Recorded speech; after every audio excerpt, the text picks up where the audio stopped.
If you've been thinking about visiting or moving to Southeast Asia, you really need to hear every bit of information inside this video. This video will be an eye-opener. This video represents the facts and the truths. Expats that pay attention to these facts and truths tend to do a lot better than expats that don't take these things seriously. If you want to live or move to Southeast Asia, you really need to consider the air pollution in the region. And this isn't just one country. Many countries are affected by air pollution in Southeast Asia. We have an article open here. It's an article by Reuters. It says, Thailand says stay indoors as air pollution spikes. This article was published in February 2023. The article says here the WHO, meaning the World Health Organization, recommends that average annual readings of PM 2.5 should be no more than 5 micrograms per cubic meter after changing its guidelines last year, saying that even low concentrations cause significant health risks. Now, listen to this. The level in Bangkok and the surrounding areas is currently 70.5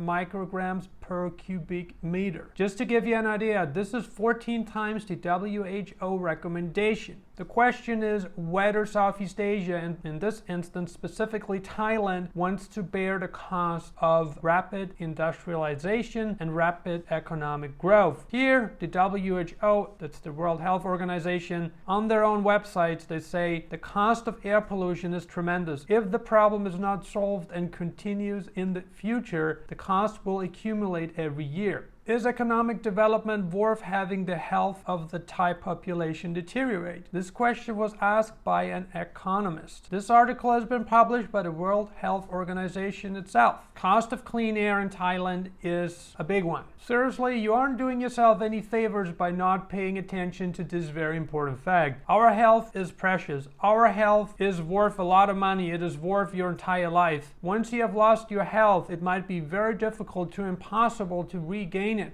If you've been thinking about visiting or moving to Southeast Asia, you should pay very close attention to what I'm about to share with you in the next minute. Greenpeace published this article in 2022, meeting the new and most protective 2021 WHO guidelines for fine particulate matter, PM 2.5, and nitrogen oxides would save 22,000 lives per year. WHO, the World Health Organization, puts a lot of effort towards minimizing unnecessary deaths. The WHO is putting these guidelines out for a reason. They want to protect the general population from unnecessary exposure, to bring more awareness to the governments, to kind of illustrate what can be done. And what's even more important is, of course, that many of these deaths can be avoided. The issue of air pollution doesn't just apply to Malaysia and Thailand. Here is another article by the WHO which addresses the nation of Vietnam. In Vietnam, around 60,000 deaths each year are air pollution related. The next fact that you really need to know about is institutionalized racism. If you're thinking about visiting or moving to Southeast Asia, you really need to understand the concept of institutionalized racism and how it might impact your time in Southeast Asia. Wikipedia's definition of institutionalized racism says, institutionalized racism, also known as systemic racism,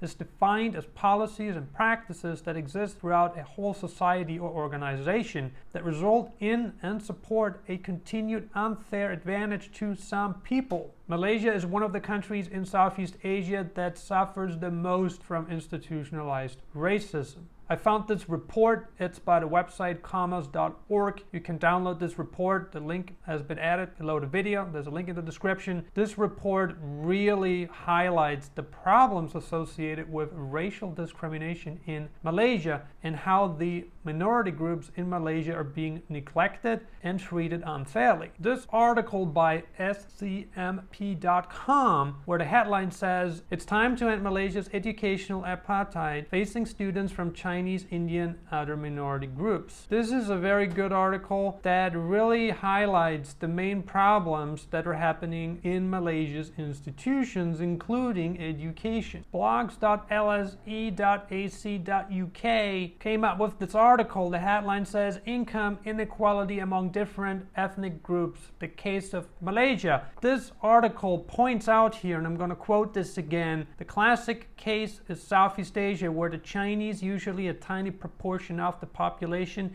enjoy an overwhelmingly dominant economic position. It goes on. In Malaysia, the average Chinese household had 1.9 times as much wealth as the Bumi Putera. The Bumi Putera are the Malays, the locals. It goes on. In the Philippines, the Chinese account for 1% of the population and well over half the wealth. You might be asking, how does institutionalized racism affect foreigners in Southeast Asia? You really need to know that in many countries in Southeast Asia, foreigners cannot own land. They are prohibited from owning land, and the land that any person can buy in the country is limited to locals only. In some countries, it is possible for a foreigner to purchase land, but the foreigner has to be approved by the government before such a purchase can happen. Plus, there's a heavy minimum investment amount in many countries. Also, foreigners cannot become citizens of many Southeast Asian countries. Even a very trivial thing such as dual citizenship for a newly born child with parents from different countries is not a guarantee. Condominiums remain the most viable foreign investment option for foreigners in Southeast Asia.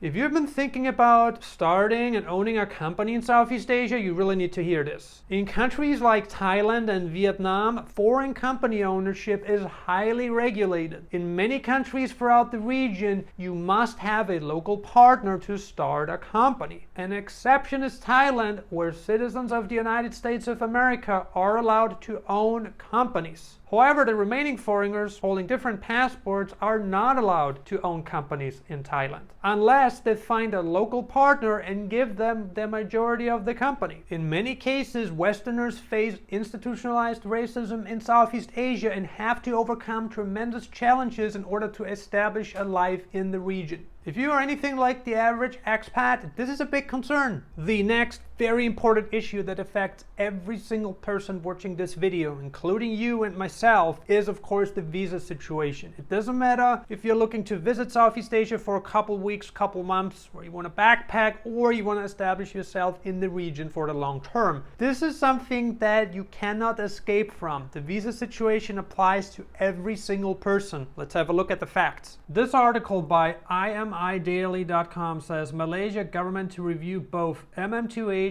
and PVIP. What happened during the past crisis is that many countries in the region changed their visa policies multiple times. The article says here, quote, in late 2021, the government, ignoring industry warnings of the mistake that they were committing, reopened the MM2H with a quadrupled monthly income requirement and a 90-day physical presence condition. The Malaysia My Second Home program was shut down during the past crisis and reopened with quadrupled income requirements and net worth requirements. Here's another article by IMIdaily.com. The headline says, new MM2H rules will drive mass exodus of foreigners. That's intentional, say observers. The article says here, quote, making it harder to renew but easier to cancel MM2H visas. The real question is, who is the beneficiary of all these changes? What also happened during the past crisis is that during certain periods,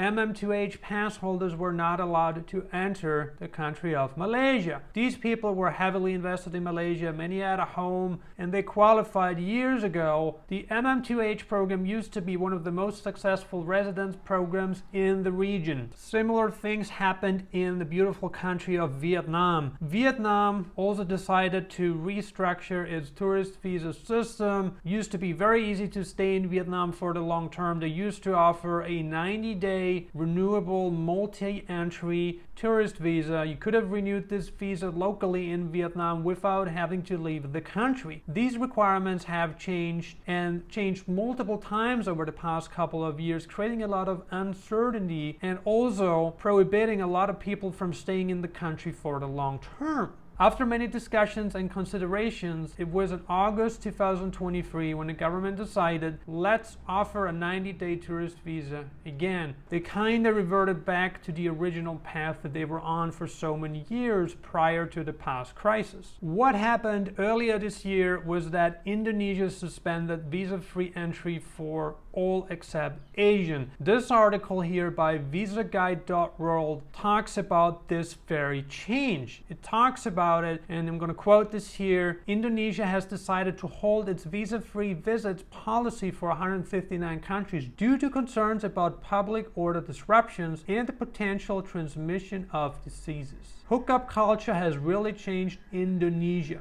My belief is that the local authorities do not want this trend expedite. They want to hold or revert the trend. Without a question, Bali, Indonesia is the most beautiful place in the country, and it is the most visited island in Indonesia. Let's talk about safety and homicides. Well, most people perceive Southeast Asia as a very safe place. Many crazy instances happened over the past number of years that I think you should know about. News.com.au published this article on Thailand. It says, millionaire couple found dead on Thailand's notorious death island. The article states their bodies were found floating in the resort's pool last Friday, just hours after they checked in. Here's another article by Al Jazeera. The article says, teen faces murder charge for Thailand shopping mall shooting spree. Several people were killed and injured during the shooting, and it is just one of many shootings that happened in Thailand over the past number of years. The article says police said the teenager appeared to have suffered a psychological breakdown. And another shooting, the article was published by CBSNews.com. The headline says, Thailand daycare center massacre leaves at least 36 dead, including 22 children. It says a former police officer facing a drug charge burst into a daycare center in Thailand, killing dozens of preschoolers and teachers. The bonus fact that I wanted to throw in, if you've been thinking about visiting or moving to Southeast Asia, you cannot miss out on this bonus tip. What we're talking about here is freedom of speech. If you're from a Western country, if you're from Europe, North America, wherever, even Latin America or Oceania, and you decide to visit or move to Southeast Asia, you really need to be aware of the freedom of speech laws in the country. Thailand has very strict laws majesty laws, which you don't want to break. In Thailand, you do not want to insult the king. You don't want to criticize the king. You don't want to say anything about what the king looks like. You don't even want to make any post about the king in Thailand. Thailand is a monarchy, and Thailand is a very proud monarchy, and Thailand has laws in place to protect the monarch and the family. Also be very careful in Vietnam and Laos. Specifically in Vietnam, you should be very careful about what you say. And this doesn't just apply to the government. This applies to everyday things. Do not criticize anything about Vietnam. Do not criticize politicians running the show. Do not criticize anything about the country. Like China, Vietnam is a communist country. So be aware before you go there. I know that you've been thinking about visiting or living in Southeast Asia. I hope this video cleared up a lot of the doubts that you had in your mind. Make sure to consider each of the facts and truths that we discussed in this video. You don't want to get into a country not knowing what you're getting yourself into. And if you cannot accept one or multiple of the points that we discussed in today's video, then I highly recommend you to look into different regions, including Latin America, where you can own 100% of a company, where you can own 100% of a property, where you can own pretty much anything. You can get permanent residency with a path to citizenship. If you want the full package of liberty, guess what? Go live in Latin America. As always, we appreciate you. Thank you for watching. We see you in the next video.